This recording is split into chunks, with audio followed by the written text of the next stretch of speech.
उत्तर प्रदेश में हो चुका है चुनाव का शंखनाद। अब की बार किसकी सरकार? क्या फिर से होगी यहाँ पर खेला होबो? किसकी होगी ताजपोशी? क्या योगी बचा पाएंगे अपनी कुर्सी, या अखिलेश के सिर पर सजेगा ताज? ओवैसी क्या करेंगे कमाल? आपका क्या होगा? क्या प्रियंका गांधी कांग्रेस को उत्तर प्रदेश में लाने में होंगी सक्षम?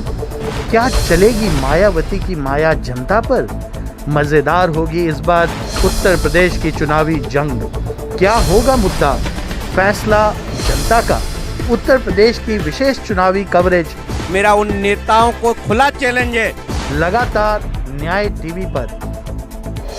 किधर है हवा का रुख, जानने के लिए देखते रहिए न्याय टीवी।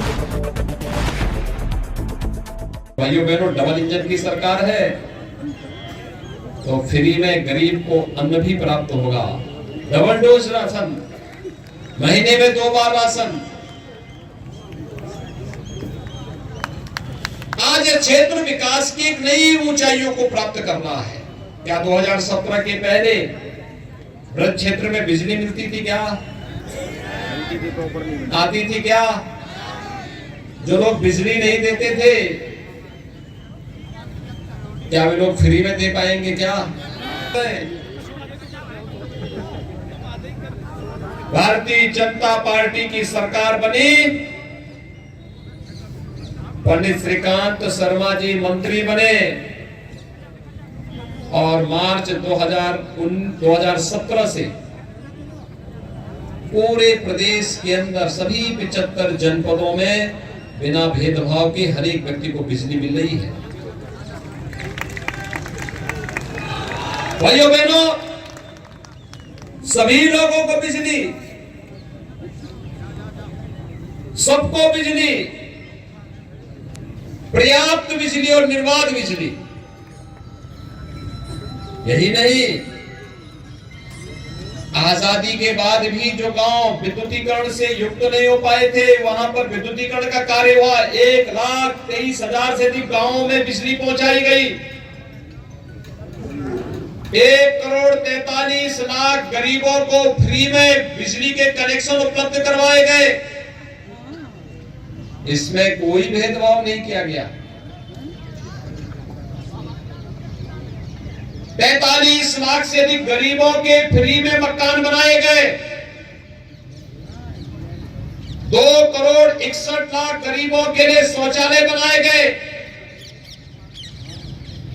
9 करोड़ गरीबों को प्रधानमंत्री आयुष्मान भारत और मुख्यमंत्री जन आरोग्य योजना के अंतर्गत 5 लाख रुपए की स्वास्थ्य बीमा का कवर दिया गया।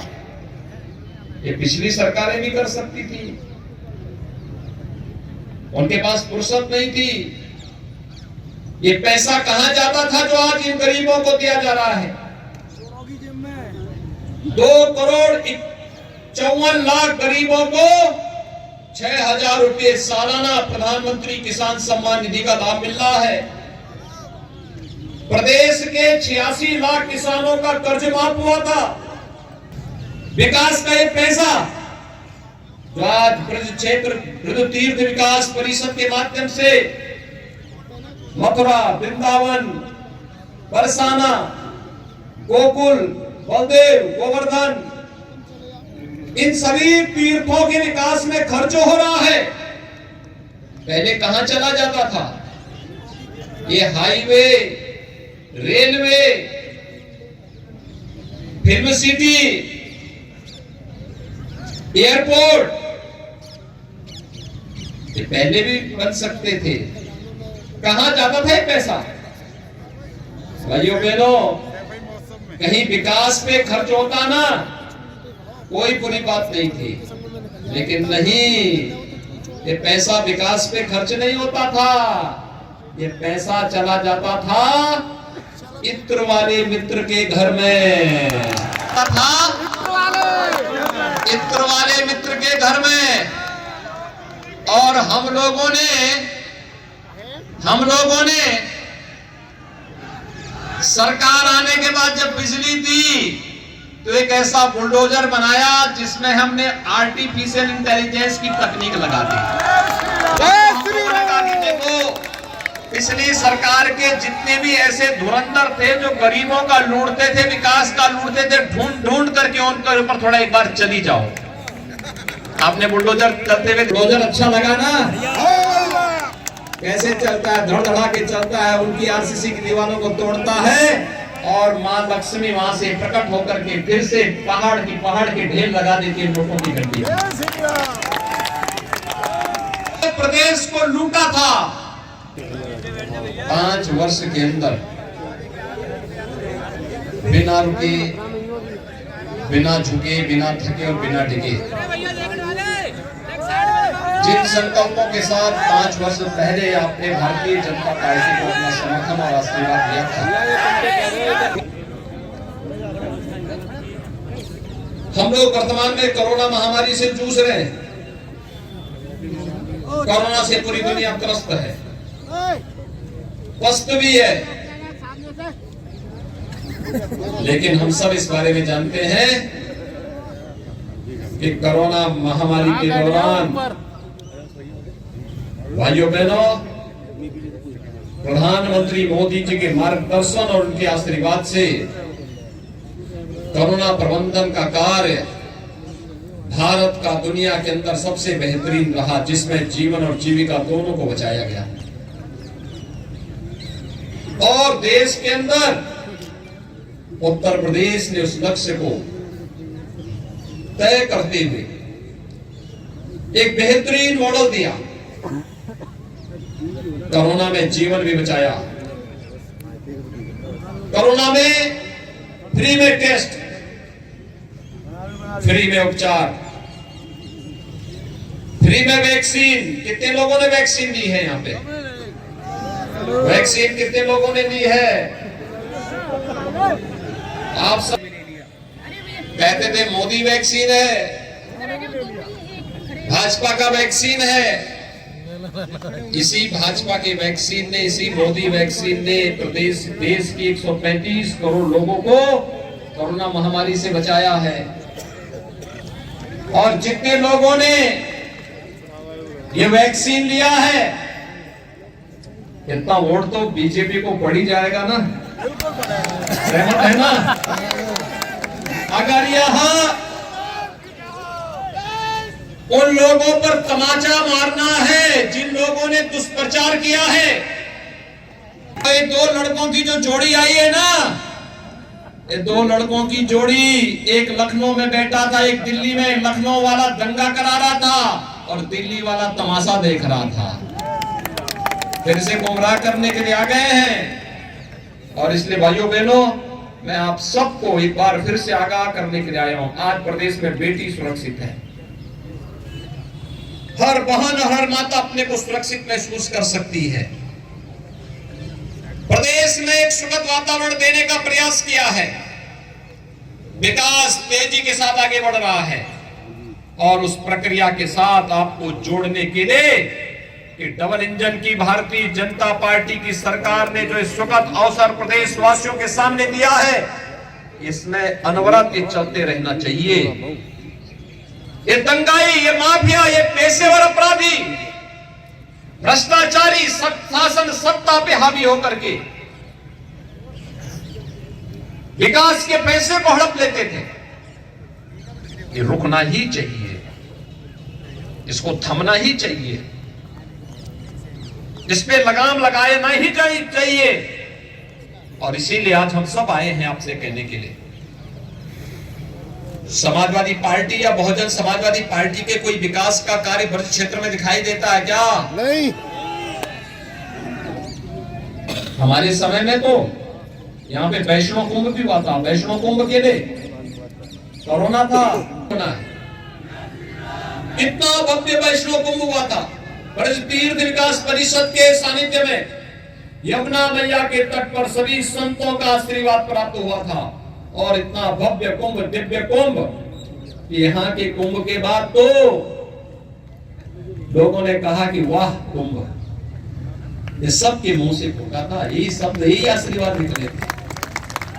यमुना मैया के तट पर कुंभ ये पहली बार देखने को मिला था वृंदावन क्षेत्र में। भाइयों बहनों, जब नियत साफ होती है ना तो नियमता भी आशीर्वाद देता है।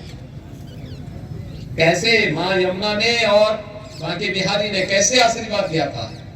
जब तक यहाँ पर संतों की उपस्थिति थी कोरोना का अता पता नहीं था, और अंतिम भी जवाहर बाग की घटना भी यही घटित हुई थी,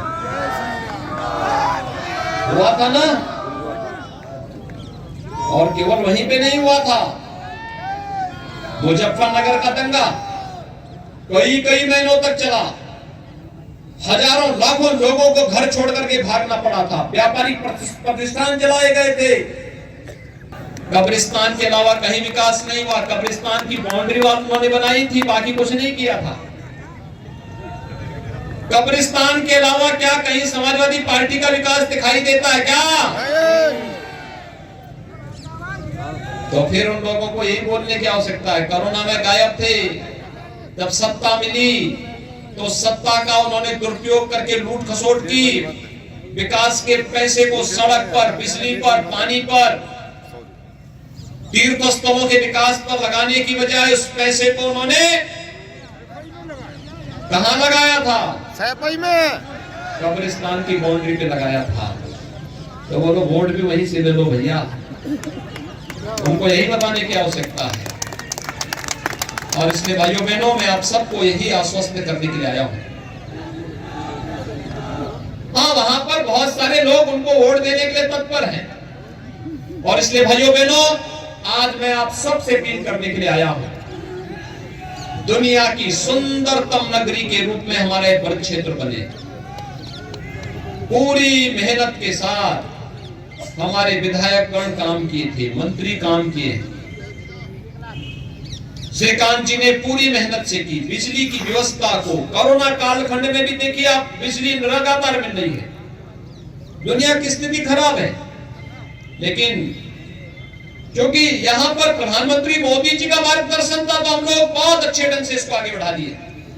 हेमा जी लगातार प्रयास कर रही थी, आज परिणाम सबके सामने है। और इसलिए भाइयों बहनों, जो प्रक्रिया विकास की बनी है, सुरक्षा की बनी है, दंगों पर लगाम कसा गया है, माफियाओं को सख्ती के साथ रोका गया है, आपने दिखाई दे रहे हैं। लेकिन उनकी जो गर्माहट है ना, जो धमकी दे रहे हैं, 10 मार्च के बाद ठीक हो जाएगी। 10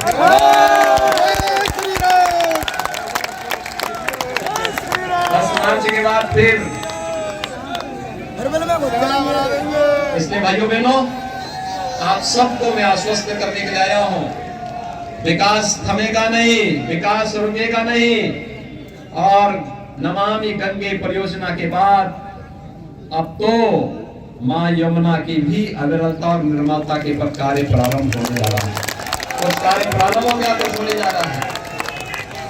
इसलिए जो प्रक्रिया चली है, इस मोमेंटम को रुकने नहीं देना है। सहमत हैं? सभी लोग सहमत हैं? दोनों हाथ ला करके अपना आशीर्वाद दे करके बताइए, सहमत है ना? आएंगे ना? घर घर जाएंगे ना? श्रीकांत शर्मा बन करके घर घर जाएंगे ना? दोनों हाथ ला करके मेरे साथ बोलेंगे, भारत माता की, भारत माता की, भारत माता की।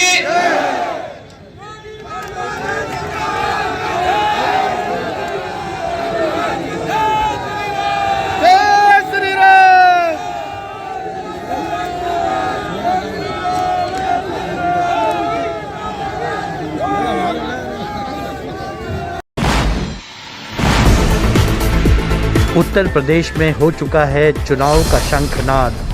अब की बार किसकी सरकार? क्या फिर से होगी यहाँ पर खेला हो वो? किसकी होगी ताजपोशी? क्या योगी बचा पाएंगे अपनी कुर्सी, या अखिलेश के सिर पर सजेगा ताज? ओवैसी क्या करेंगे कमाल? आपका क्या होगा? क्या प्रियंका गांधी कांग्रेस को उत्तर प्रदेश में लाने में होंगी सक्षम? क्या चलेगी मायावती की माया जनता पर? मज़ेदार होगी इस बार उत्तर प्रदेश की चुनावी जंग। क्या होगा मुद्दा? फैसला जनता का। उत्तर प्रदेश की विशेष चुनावी कवरेज मेरा उन नेताओं को खुला चैलेंज है। लगातार न्याय टीवी पर। किधर है हवा का रुख, जानने के लिए देखते रहिए न्याय टीवी।